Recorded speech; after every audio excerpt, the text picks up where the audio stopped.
80 शब्द प्रति minute start. अध्यक्ष महोदय, मानव संसाधन विकास मंत्रालय की मांगों के संबंध में बोलने के लिए खड़ा हुआ हूँ।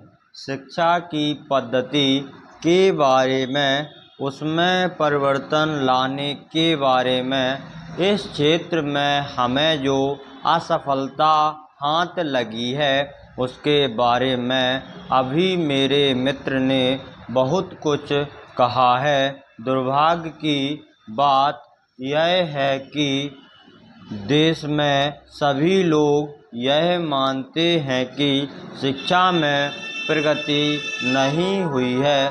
शिक्षा पद्धति में आमूल-चूल परिवर्तन नहीं हुए हैं, लेकिन फिर भी इस दिशा में कुछ किया नहीं जाता है। ऐसा प्रतीत होता है कि इस विषय में कुछ भी करने की स्थिति में हम नहीं रहे हैं।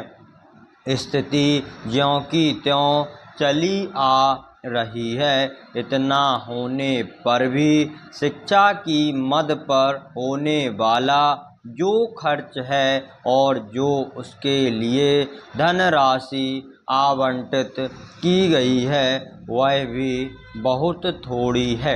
लेकिन उस पर ना जाकर मैं आपका ध्यान इस ओर दिलाना चाहता हूँ कि मर्ज बढ़ता ही गया, ज्यों-ज्यों दवा की वाली कहावत ही आज चरितार्थ हो रही है। जितने ज़्यादा आयोग और समितियां बैठीं और जितनी ज़्यादा शिक्षा पद्धति के बारे में छानबीन की गई, उतनी ही ज़्यादा बीमारी बढ़ती गई। बीमारी का इलाज ना होकर और भी खराबियां पैदा होती गईं। अभी मेरे मित्र ने माननीय मंत्री का ध्यान एक रिपोर्ट की तरफ दिलाया था। इस तरह की बहुत सी रिपोर्टें हैं। अभी सदस्य महोदय भी एक रिपोर्ट का जिक्र कर रहे थे। रिपोर्ट तो बहुत सी प्रस्तुत हुई हैं, लेकिन मंत्रालय ने उस पर सभी कार्यान्वयन करने की दिशा में कोई कदम नहीं उठाया। अपनी इस हालत को उन्होंने इसी सदन में स्वयं स्वीकार किया है। अपनी व्यवस्था को उन्होंने स्वयं यहाँ प्रकट किया है।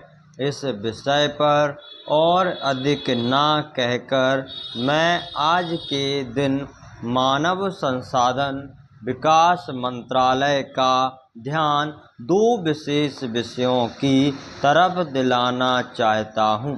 पहली बात तो मैं हिंदी के बारे में कहना चाहता हूँ। मंत्रालय का काम हिंदी का प्रसार और प्रचार करना है। हिंदी हमारे देश की राष्ट्रभाषा है। संविधान ने उसको राष्ट्रभाषा का स्थान दिया है, लेकिन हिंदी को वह स्थान अभी तक भी ठीक से प्राप्त नहीं हुआ है। इसके कई कारण हो सकते हैं। एक कारण हिंदी प्रेमियों का अधिक उत्साह हो सकता है। दूसरा, दलगत राजनीति से प्रभावित होकर राजनेताओं का भाषा के बारे में अपनाया गया दृष्टिकोण हो सकता है। स्टॉप।